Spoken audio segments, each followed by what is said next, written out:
Welcome to part 3, and we have arrived at Forsaken Fortress, and of course Tetra wants you to come up to meet her at the crow's nest, and yeah, which means we have to climb this ladder all the way up, and up, and up, and up, and up. So it apparently took a while because it's now nighttime, I guess. I mean, wow, it might have been a long journey. Anyway, here Tetra's gonna chastise you on what you and Nico were doing down below. Hey, I was learning swinging mechanics. I was learning the ways of the rope. Thank you very much. And of course, here is where we are going to get our first look at Forsaken Fortress. And yeah, we're going to have to infiltrate that thing. I mean, this place looks kind of weird. I mean, there are anchors there, pieces of ship. And yeah, there's that giant bird, and he is known as the Helmarock King, and we'll get to know more about him later. Anyway, Tetra just explained that this place used to be a rival pirates base, but now it is a much more dangerous location. And look at all those seagulls right there. Well, that's pretty much a telltale sign that Errol is there, because Errol and the seagulls have this thing going on. You know, they're all buddies and all that. And of course, this place has searchlights everywhere, so it's going to be a little difficult to infiltrate the place. Or so Tetra thinks. And I don't like that look.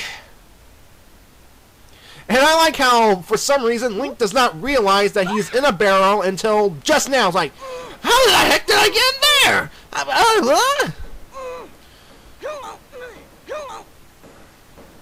Okay.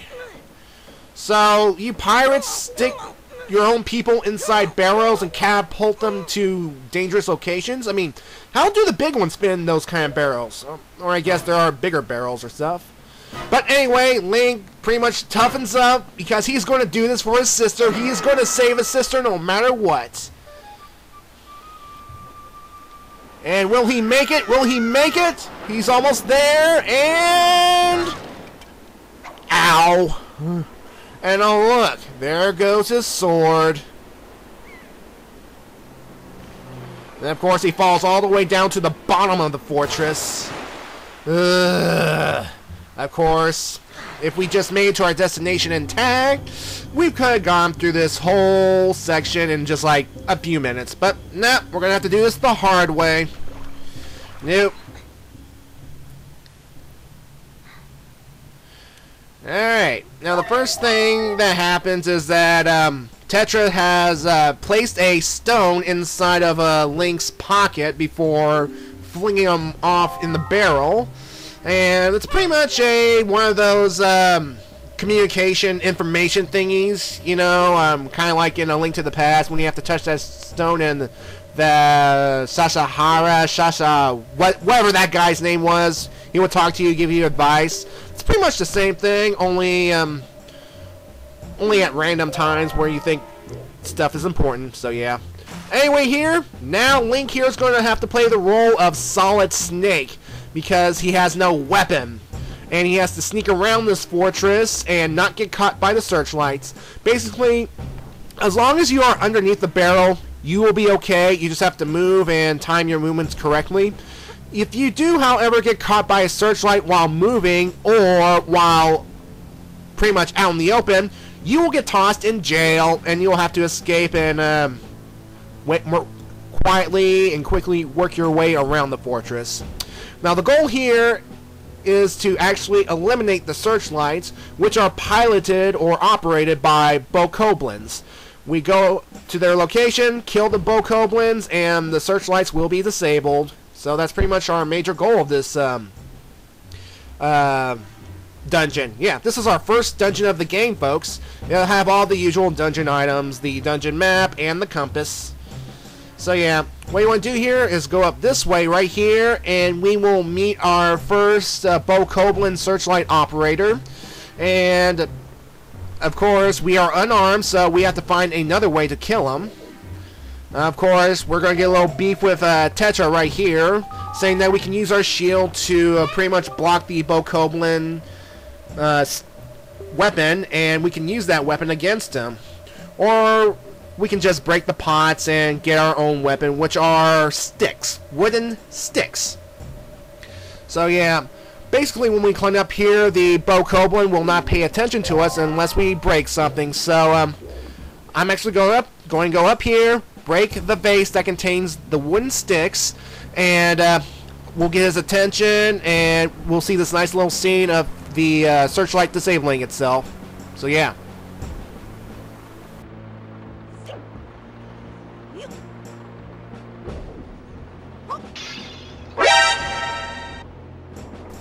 As you see here, when the Bokoblin is not operating the searchlight, it will move into an upright position. And again, when we kill him, it will remain in the upright position, thus disabling the searchlights. Now, to kill him, we have to use these sticks, known as the Boko sticks. Yeah, Boko sticks. And, of course, he, too, has a Boko stick. And, again, to just make sure we knock the Boko stick out of his hand, just make sure you have the shield up. But he can grab another Boko stick just like that. So, again, we have to grab one of these sticks, use it as a weapon, and that's how we kill him. And we're going to have to do this 2 more times, but I'm going to speed up those killings because you'll get the basic idea from this killing right here. So all he's going to do is whack, whack until he's dead. Alright, and with that, 1 searchlight down, 2 more to go. Alright. Now, I wonder if these Boko sticks will be more valuable later on, but yeah. Anyway, we're done with this section. Let's go on down and move on. Now, I could go on that wall here and get to that ladder to get to that next searchlight, but instead, I want to go down this way because I want to get something. And it's a good idea to get it now rather than later. Trust me on this.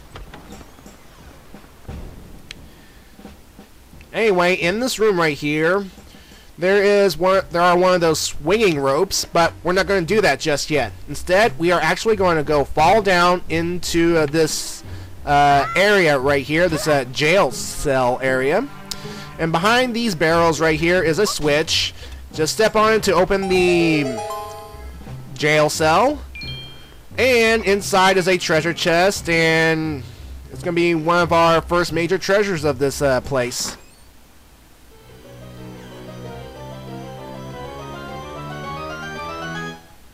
And we get our first heart piece of the game. Yep, they're back. And once again, we have to collect 4 in order to get a new heart container. Alright, now, down here in this corridor, there are enemies known as moblins. Yeah, the moblins are back. And basically, they are patrolling the area. They are pretty much going back and forth, and these are another enemies. These are another set of enemies that can get you tossed in jail. Basically, if they see you outright, they will pretty much run over towards you, and for some reason throw their lantern at you, trying to burn you or something. But the lanterns don't hurt, and you will get immediately tossed in jail. So basically, you just have to use the barrels to sneak around past them, and yeah, just don't get in the line of their sight. You just gotta be very careful. I mean, they might see a moving barrel suspicious, but if you drop quickly enough, they will not catch you. And since this is going to take a little while, folks, I'm going to speed things up a little, so enjoy.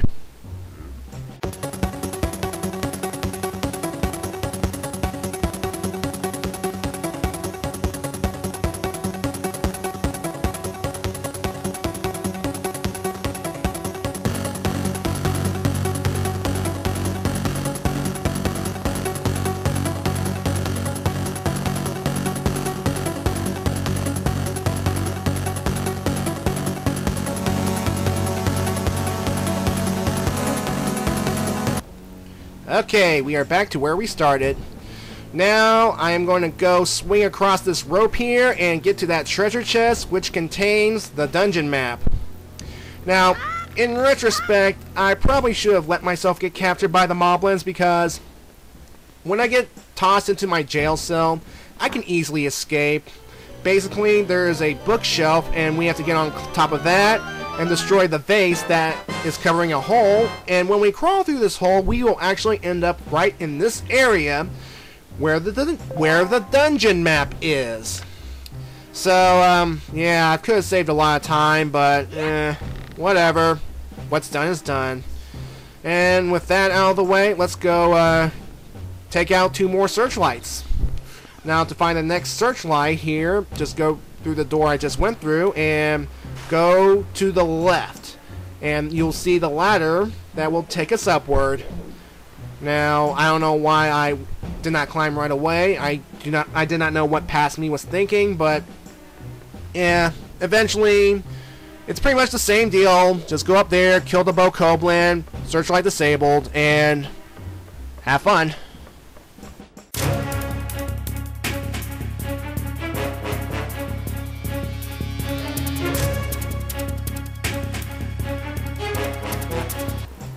Alright, now sometimes when we kill bokoblins, they will drop an item called the Joy Pendant. And basically, they are one of these items that we can store in our spoils bag. So, yeah. And we will be collecting a lot more of these Joy Pendants throughout the game, because there will be somebody who loves joy in their lives or something. And why do bokoblins have Joy Pendants? Do they want joy in their lives? I don't get it. Yeah. Anyway, we can either backtrack the way we came, or you can just jump off right here and, well, proceed onward.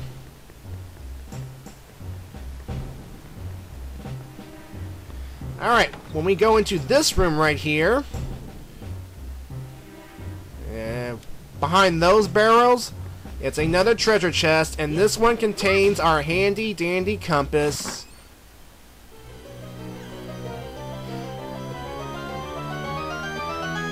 And of course, we know what the compass does. Points out the locations of treasure chests, and points out your location on the map.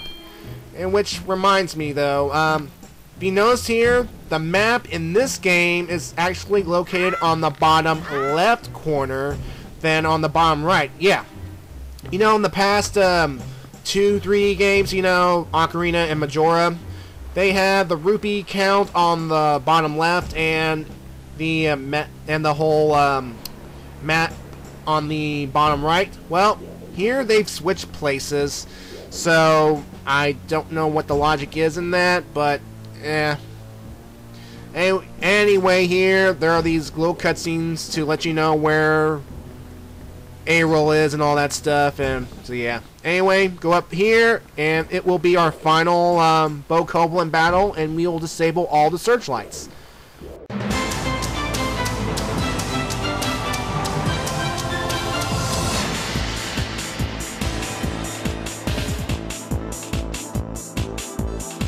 And with that, all searchlights are now disabled, and we can move around freely out in the area.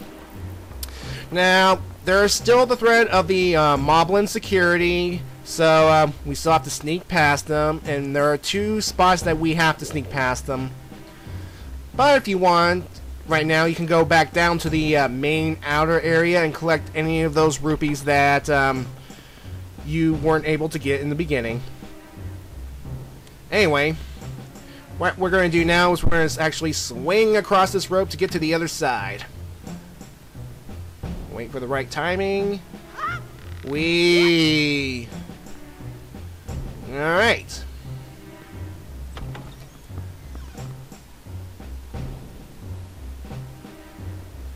Now this outer area right here, in addition to showing us the location of Aryll again, where we need to go, this here has a crate. Now, what we have to do here is we are going to push this crate down to the main area down here, and it will allow us to create a shortcut between the first and second floor. So yeah, it's a good idea to do this while we're here, because spoilers, we are going to have to come back here. So yeah. Anyway, between part 2 and part 3, I've done a little research on rupee denominations, and here are the denominations for this game. 1 is green, 5 is blue, yellow is 10, for 20 it's red, 50 is purple, 100 is orange, and 200 is silver. So yeah, that's the thing about this game. It confuses, like, there's no consistency in rupee denominations except for the greens and the blues and the reds and the purples, I believe. I mean, for the bigger ones like the hundreds and 200s and stuff, they always change color, and that can confuse a player like me, so we got that settled once and for all. So yeah. Anyway, in this room right here, we are going to have to sneak past the moblins, and again, make sure you move about while not in their line of sight. And there are also rats in the area, which I don't think will mess you up, but who knows. Anyway, the moblins here, you'll notice that they are pig-like, and in their previous appearance in a 3D game, they were big old bulldogs that patrol the area, and yeah, that's the funny thing with moblins here. They can switch back and forth between either pig or bulldog-ish, and again, I don't know if that's how they were designed that way. I don't know who designed them per game. I don't know if there's a continuity designer between games, and when has Zelda been known for continuity? I mean, they try with continuity, but who knows. Anyway, we're here at this door, and we are going to climb upward.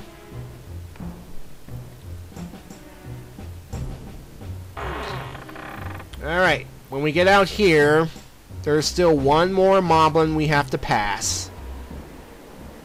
Of course, again, another cutscene showing where we need to go.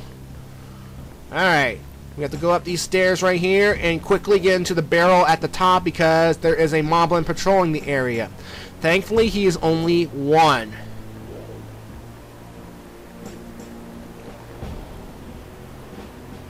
Of course, again, sneaking around him will be easy, and I'm going to speed this along. But before I do, I like to point out that the camera right here, you can use the C stick to control the camera. It's a good idea to have it in free mode because that way you can see pretty much all your surroundings and plan your movements accordingly. And I thought it's a nice touch to this game. So anyway, let's move things along, shall we?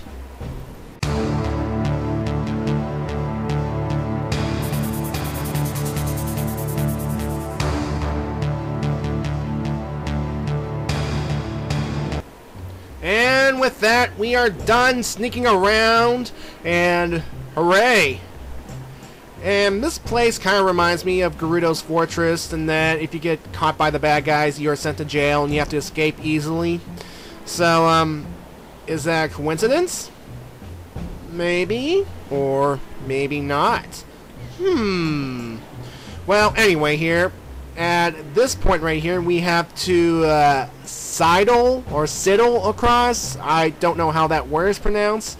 Basically, Link is against the wall here and has to cross this thin piece of ground, and that's pretty much it. We can also just grapple across the ground. You can actually move along the ground while holding it by the edges, and I will be doing that later on. Anyway, at this point, I was debating whether or not to go down or move onward, but then I decided to go ahead and go down because by going downward, we can create another shortcut that will allow us to go past the moblins in a future run of this place. Yeah, there's another crate right here. We push it up, we push it towards the ladder, and bam, instant shortcut. Now, the pushing mechanics are a little bit different than in Ocarina and Majora's Mask. Basically, we have to use the R button to grab and push, because no matter if we press the A button while against the climbable crates, we will climb. So yeah, there are 2 different buttons for each reaction, and it's a thing you have to get used to when switching from one set of controls to another. Anyway, we just created a new shortcut not too far from searchlight number 3. So let's go ahead, climb the ladder, and move onward to save our sister. And we're climbing. Of course, you have to wait for that sidle command to appear again before we can attempt it. It's kind of hard to get into proper position because the action command doesn't want to do what you want it to do. There we go. There we go. I like how Link is all like sneaky. He's trying to think he's all that. He's trying to be an ultimate warrior. But hey, he's doing it for his sister. Come on. He's the big brother. The big brother instinct has kicked in full gear. So yeah. Of course, there'll be one more section of this. This time there are no safety ground down there. When we fall straight down. What? Well, that's a lie. There is some safety right there. Of course, it's the first dungeon. Of course, it'll make it a little easier for you. And of course, there are some recovery hearts in case you get hit at any point during this dungeon. And when we come up these stairs, we will face a mini-boss. And there's our sword! Uh-oh. Right here, we have a shield bokoblin. The shield bokoblin pretty much has a big old shield and a big old sword. And now that we have our sword back, things will become a lot more easier. See, especially with all that parry technique, it's all great and all that stuff. And of course, the mini boss music, it's actually kind of catchy when you think about it. Of course, overall, the shield bokoblin is not big of a threat. Of course, again, L targeting makes things a little bit trickier, especially if you have to raise your shield against the bokoblin's big old sword. In fact, you can actually steal the bokoblin's sword and use it to kill him. Fun fact. Anyway, with him dead, the door unseals and we can go rescue our sister. But make sure you grab the joy pendant.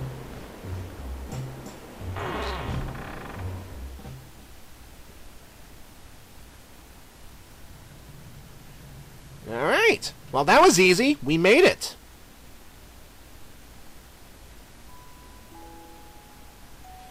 There she is, along with 2 other girls. One dressed all rich and looks snobby, and one who looks very, very poor. Keep note of these 2 girls that share a cell with Errol. And...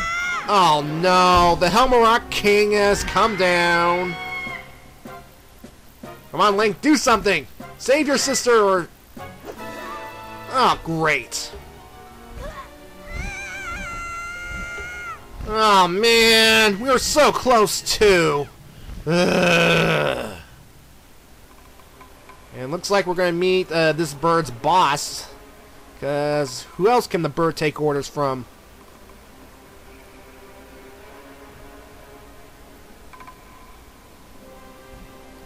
Boy, this guy looks familiar. Yeah, folks. Yeah, it's Ganondorf. He's back. He is back. And of course, he gives the nod to toss Link over to the sea. So yeah, he hasn't changed a bit. Still a douche as always. And yeah, he pretty much tosses Link out to die at sea. Wow. Of course, it's not the end of the game because Link is still alive and he is about to be rescued. Well, thank you, mysterious boat.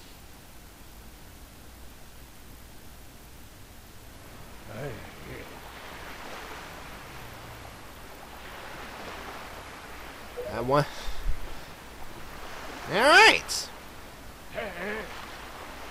Hey, I just got tossed out to the sea. Whoever saved me, thank you very much. Alright. Alright, we have the boat. Now, where's the person who saved me?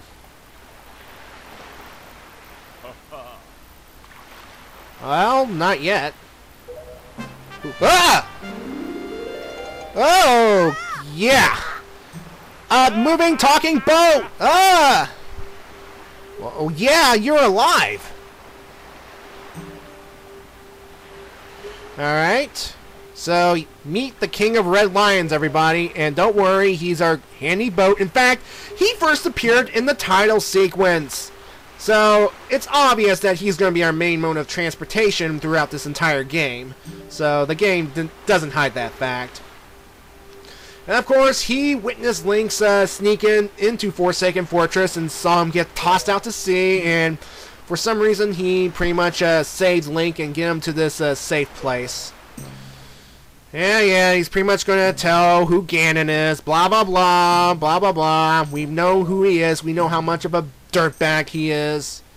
Blah, blah, blah, blah, blah. Of course, they don't reveal his face because, oh, that'd be too revealing. Ooh. Anyway, he's pretty much gives this ultimatum. You want to save your sister? Now, we're going to get a weapon that will pretty much defeat him. And I think we all know what this weapon will be, but I'm not going to say it yet.